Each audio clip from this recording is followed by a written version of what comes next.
Hey everyone, what's up? My name is Peyton. I'm just your average girl growing plants.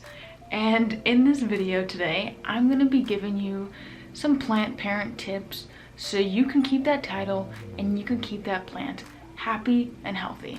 So let's begin. Tip number 1, know your duties as a plant parent. You need to supply your plants with the necessary climate that they need.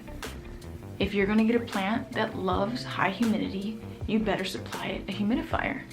If you're gonna get a plant that needs bright indirect light, you better supply it with bright indirect light. If you get a plant that needs filtered water or rainwater or distilled water, you better supply that. Now, if that seems too complicated, don't get plants that need those conditions. Don't get a plant that needs that high humidity if you can't supply it. But if you do get that plant, know that either you give it what it needs or you sign that death certificate, because it's not going to last long. And I'm sorry if that's rough, but that's just the truth. Tip number 2, do your research. If you're bringing a new plant in, do your best to find information online about how to take care of that plant. The main things I look up when I buy a new plant is, how does that plant like to be watered? Is it sensitive to certain water? Does it like to be root bound or not? And if you don't know what root bound is, I'll put some images up here about what root bound looks like. But some plants actually don't mind being root bound, and some of them hate it. So I always like to know about that. I want to know its lighting. What type of lighting does it want? Another one is it tolerant to low humidity, or does it need really high humidity? These are things I need to know, because if I'm bringing it into my house and I can't supply it what it needs, then it's only going to go downhill from there.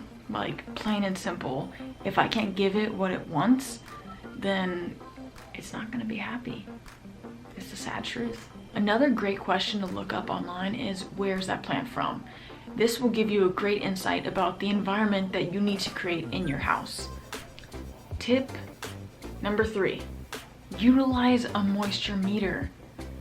Now, a moisture meter will help take the guesswork out of when to water your plants. Hopefully by now you've researched your plant and you know how it wants to be watered. Say for instance you have a plant that wants to get dried out.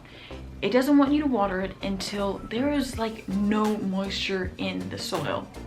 And that's when a moisture meter is so helpful. You just stick it in, it reads, and say when it tells you I'm super dry, the soil is super dry, that's the time to water. And if you don't know how to water your plants, there are plenty of videos to tell you how to water your plants.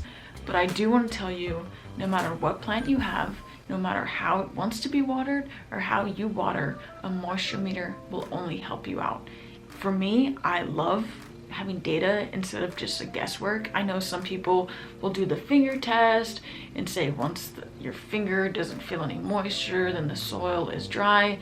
But if you have multiple plants and you're checking multiple plants to see if they need water, that might get a little old and maybe your judgment will get a little off over time.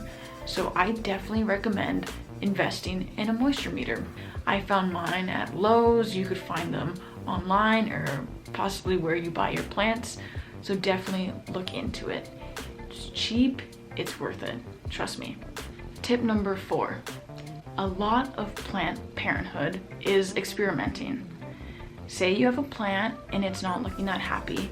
My tip here is to only change one variable at a time. Say you have a plant and you think it's not getting enough light, but you're not sure what exactly is going on. Maybe move it closer to that window, but don't start fertilizing it too, and don't change up the water scheduling. Just do one variable at a time. Because if you do multiple variables of change for that plant, how are you going to know what is helping it and what's maybe even hurting it more? Keep it simple and be patient, because it is not just a fix it and forget it. Plants are living, they're growing, and sometimes they're complicated. So don't give up, but also don't overcomplicate things. So I was gonna do 5 tips in this video, and the last one was gonna be about fertilizing, but I realize that fertilizing is its own video in itself. So if that's something you want to see, definitely let me know in the comments. But for now, I'm going to keep this video at just 4 tips. So if those 4 tips helped you, please let me know. It'd be great to hear your feedback.